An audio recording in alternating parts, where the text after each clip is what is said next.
Dagdag kaalaman para sa inyong lahat, alam niyo ba na ang unang oratorio ay ang pinaka-bishop? Hoy! Ano ginagawa mo dyan? Hoy! Huwag mo siyang pagalitan. Pasensya na po, Padre. Halika't sumama ka sa akin. Nais mo bang kumain? Opo, Padre. Anong iyong pangalan? Ako po si Bartolome Garelli. Bukas na bumalik ka rito at maglingkod. Opo, Father. Pagkatapos, bibigyan kita ng pagkain. Ito po? Isama mo ang iyong mga kaibigan. Father, Kahit gaano man sila karami. hindi po ba ako kita? Opo. Mag-iingat ka. Opo, salamat po. Hindi ako kita ng mga yun. Anong nangyayari sa akin? Kaya di ako kita ng mga yun.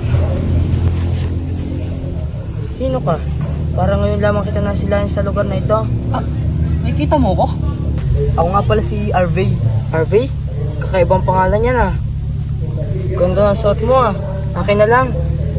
Salamat. Ako nga pala si Bartolome. Nais mo ba sumama sa amin sa simbahan upang maglingkod? Maraming pagkain doon. Siguradong magugustuhan mo. Sige. Tara.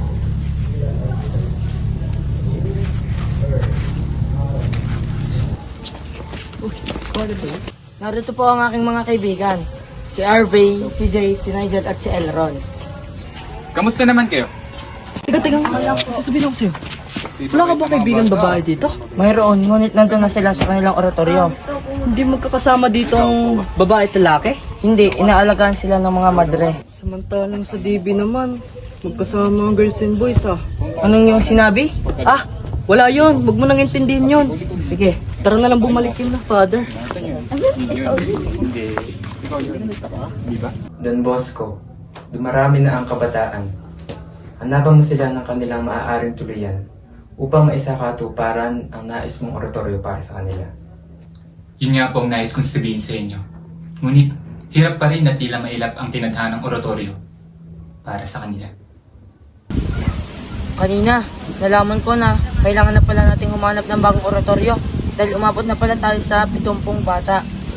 Kakaunti lang pala ang oratorio noon. Ngayon, hindi na mabilang-bilang eh. Wala ba tayong ibang matutuluyan? Tila nahihirapan na si Don Bosco na makahanap ng ating matutuluyan. Meron akong magandang balita para sa inyo mga bata. Ano po yun?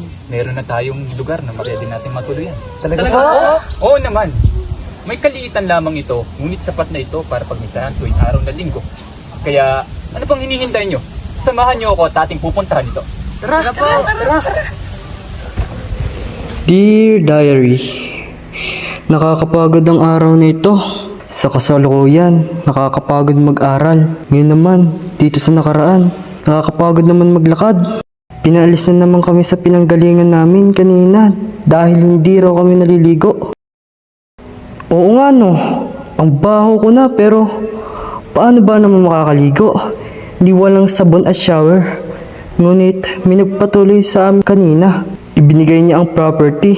Sobrang bait niya. Base sa pagkakaalala ko sa mga nabasa ko dati ay pinardished ang tawag rito at ang pinagkaon ng magiging oratorio ni St. John Bosco. Sana naman magtagal na kami dito. Sweet dream sa akin. Maraming salamat at pinatuloy nyo kami.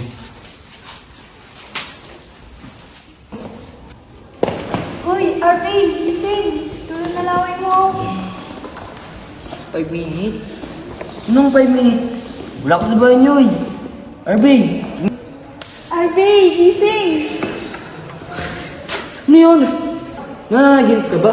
Ha? Buti na lang, hindi ka na nahuli ni Father. Ha? Ano yun?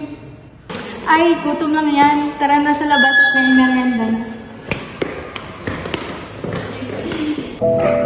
Sobrang laki na ng pinagbago ng oratorio noon at ngayon. Hindi ko akalain na sa isang maliit na pwesto lamang pala nasimulan ang oratorio ni Don Bosco. Saka akala ko ay magkakasama na rin noon ang mga babae at lalaki tulad ngayon. Tingnan mo nga naman ang naging pangalawang bahay ko. Isa itong malaki at maayos na oratorio na kinabibilangan ng maraming kabataang babae at lalaki. Gayunpaman, Sa kabila ng lahat ng pagbabagong ito, ay napansin kong mayroon pa ring mga bagay na walang pinagbago noon at ngayon. Tulad na lamang ng pananatiling pagtuturo ng kaluwalhatian. Siyempre, hindi naman mawawala dito ang pagiging isang good Christians and honest citizens ng bawat Bosconians. Anong iyong pangalan? Tulubi po ang tawag nila sa akin. Tulume? Parang pamilyar ang iyong pangalan. Gusto mo ba ng tinapay? Opo, opo. Ilang araw na po kasi ako hindi kumakain. Sige, sumama ka sa akin at bibigyan kita ng tinapay.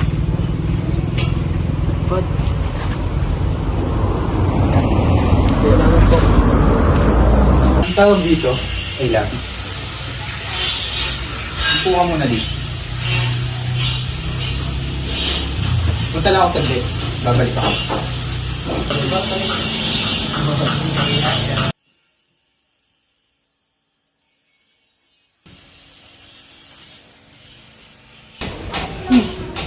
Anong pangalan mo? Ako si Tulubi.